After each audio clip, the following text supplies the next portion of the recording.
এ বদনা, তুই তো খুব জ্ঞানী। এমন একটা কবিতা ক যে কবিতার মধ্যে 64টা জেলার নাম আছে। ছন্দে সুরে বলছি আমি সকল জেলার নাম, তাল মেলাতে সবার আগে আসলো কুড়িগ্রাম।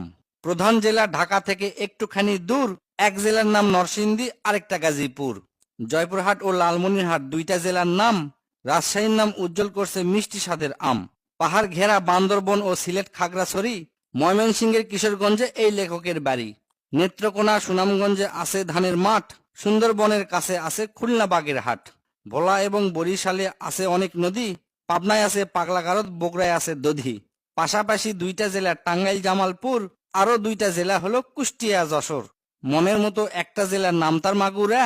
দন্তান্নতে নারায়ণগঞ্জ, নাটোর ও নওগাঁ। দন্তান্নতে আরো 4টি জেলা বলতে আমি পারি, নবাবগঞ্জ ও নোয়াখালী, নড়াইল, নীলফামারী। গঞ্জদিয়া মানিকগঞ্জ হয় আরো মুন্সীগঞ্জ, গোপালগঞ্জ হয়, হবিগঞ্জ হয় আরো সিরাজগঞ্জ।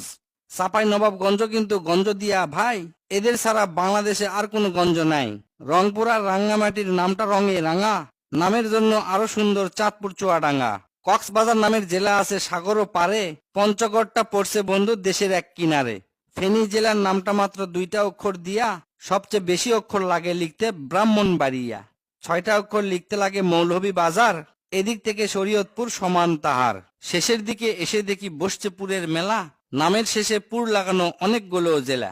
পুর দিয়ে ভাই শেরপুর আছে পিরোজপুর, মেহেরপুর ও মাদারীপুর, আরো দিনাজপুর। ফরিদপুর ও লক্ষ্মীপুর এই দুইটা জেলার সাথে পুরের পালা শেষ করিয়া গেলাম বরগুনাতে। আসার পথে কুমিল্লা ও ঝালকাঠি সহ ঘুরে এলাম রাজবাড়ী, তার সঙ্গে ঝিনাইদহ। গাইবান্ধার নাম বাদে থাকে আর মাত্র এক হালি, তাদের মধ্যে একটা জেলার নাম পটুয়াখালী। এখন শুধু বাকি আছে 3টা জেলার নাম, এদের মধ্যে একটা জায়গা হইল চট্টগ্রাম। সাতক্ষীরায় আর ঠাকুরগাঁয়ে হইল এই কবিতার শেষ। এদের নিয়েই গড়া আমার সোনার বাংলাদেশ।